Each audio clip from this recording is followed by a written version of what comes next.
Assalamualaikum warahmatullahi wabarakatuh.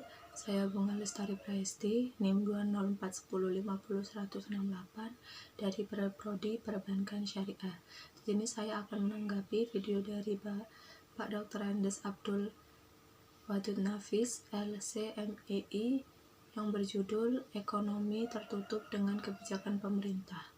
Saya setuju dengan penjelasan Bapak. Yang pertama, ada pengertian perekonomian 3 sektor adalah perekonomian yang meliputi kegiatan dalam sektor perusahaan, rumah tangga, dan pemerintah. Baik, selanjutnya ada siklus perekonomian 3 sektor yang meliputi gaji, upah, sewa, bunga, laba di suatu perusahaan, pemerintah, dan rumah tangga.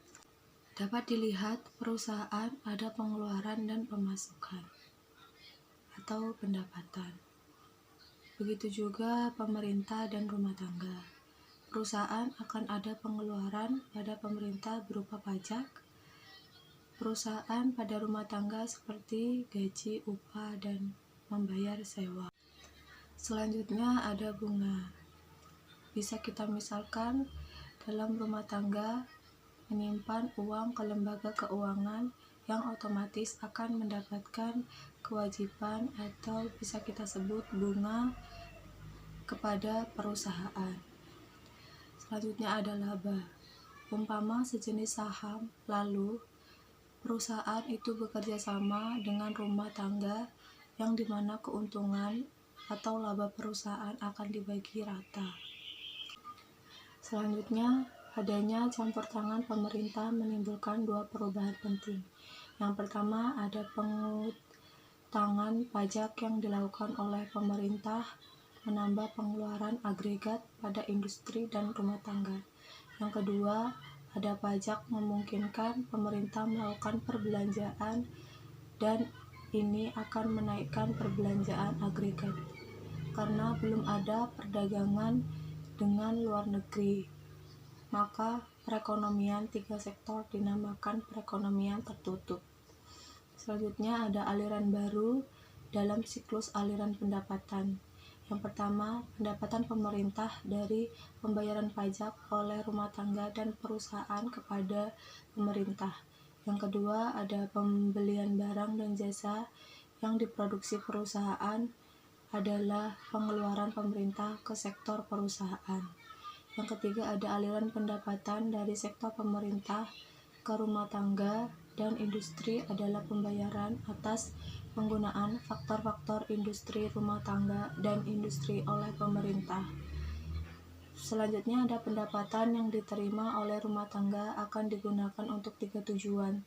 Yang pertama, ditabung atau S, 2 membayar pajak atau T, dan ketiga konsumsi atau C. Selanjutnya ada rumus keseimbangan.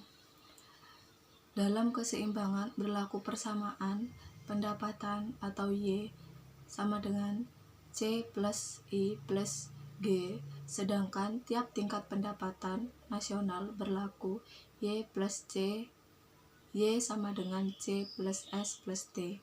Syarat keseimbangan, penanaman agregat atau AS sama dengan agregat demand atau AD dalam perekonomian yang tidak melakukan perdagangan luar negeri. AS sama dengan Y atau penawaran agregat sama dengan pendapatan. Sehingga pada keseimbangan pendapatan nasional berlaku persamaan C plus I plus G sama dengan C plus S plus T. Apabila C pada tiap ruas dikurangkan, maka berlaku I plus G sama dengan S plus T. I plus G adalah suntikan, sedangkan S plus T adalah bocoran. Pajak langsung dan tidak langsung. Yang pertama, pajak langsung, jenis pungutan pemerintah yang secara langsung dikumpulkan dari pihak yang wajib membayar pajak. Yang kedua, ada pajak tidak langsung, pajak yang bebannya dapat dipindah tangankan kepada orang lain. Selanjutnya ada bentuk-bentuk pajak pendapatan. Yang pertama ada pajak regresif, pajak turun ketika pendapatan naik. Yang kedua ada pajak proporsional, yaitu pajak tetap untuk beberapa tingkat pendapatan. Yang ketiga ada pajak progresif, yaitu pajak naik ketika pendapatan naik. Baik, yang terakhir ada efek pajak terhadap konsumsi dan tabungan.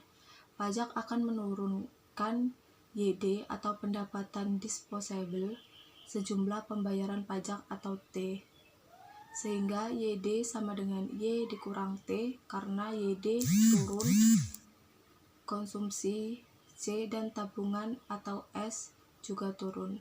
Baik, itu saja yang bisa saya sampaikan, kurang lebihnya mohon maaf.